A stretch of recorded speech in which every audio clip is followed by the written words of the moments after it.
Session, let me discuss the structure of the neuron. Neuron is the structural and functional unit of the nervous system. Human brain consists of 100 billion neurons. Here, coming to the structure of the neuron, there are three parts. It consists of three parts: cell body or soma, dendrites and axon. Coming to the cell body, it is the controlling part of the neuron. And the cytoplasm, it consists of cytoplasm, nucleus and typical cell organelles.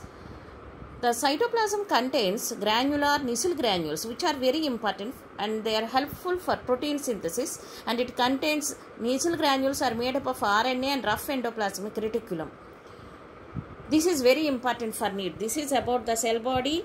It has nucleus, cytoplasm and other cell organelles. In addition to that, Nissl granules are present, which are made up of RNA and rough ER, helpful in protein synthesis.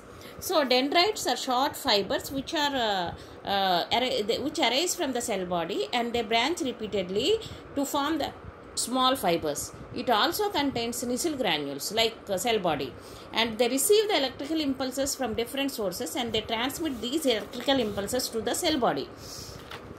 So this is about the dendrites. They are short branches. They also contain Nissl granules. They receive the electrical impulse from different sources and they convey these electrical impulses to cell body. These are very short fibers and they are branched repeatedly. And now coming to the axon. Axon it is also called nerve fiber. It arises from the cell body, and each neuron has many dendrites and one axon.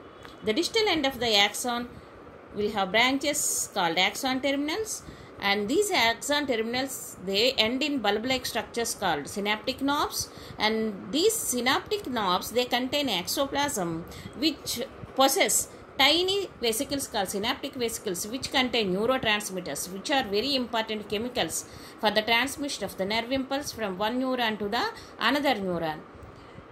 These axons transmit nerve impulse away from the cell body to the synapse. So this is about the axon. It contains exoplasm. It carries the impulse from the cell body away from the cell body to the synapse, which is the gap junction between the two neurons. It will have axon terminals and synaptic knobs and synaptic vesicles, and neurotransmitters are present in the synaptic vesicles. Coming to the neurons on the basis of the axon and the dendrites, it is called multipolar neuron if the cell body contains one axon and two or more dendrites.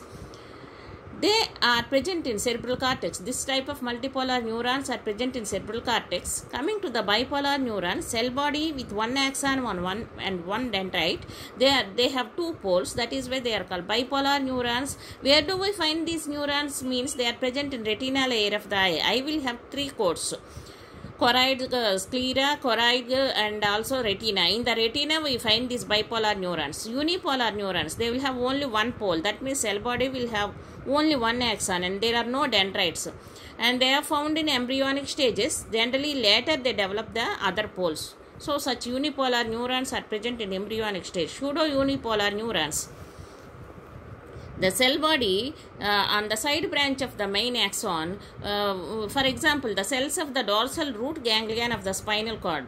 Spinal cord will have dorsal nerve fiber and ventral nerve fiber. In the dorsal nerve fiber, we find root ganglion, that is called dorsal root ganglion. So, in the dorsal root ganglion, we find these pseudo-unipolar. They appear like unipolar neurons. So, that is why they are called pseudo-unipolar neurons.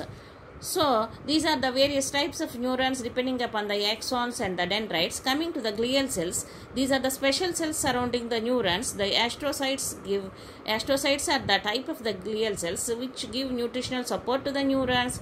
Microglia, they consume the waste products that are formed during the metabolism of the nerve cell.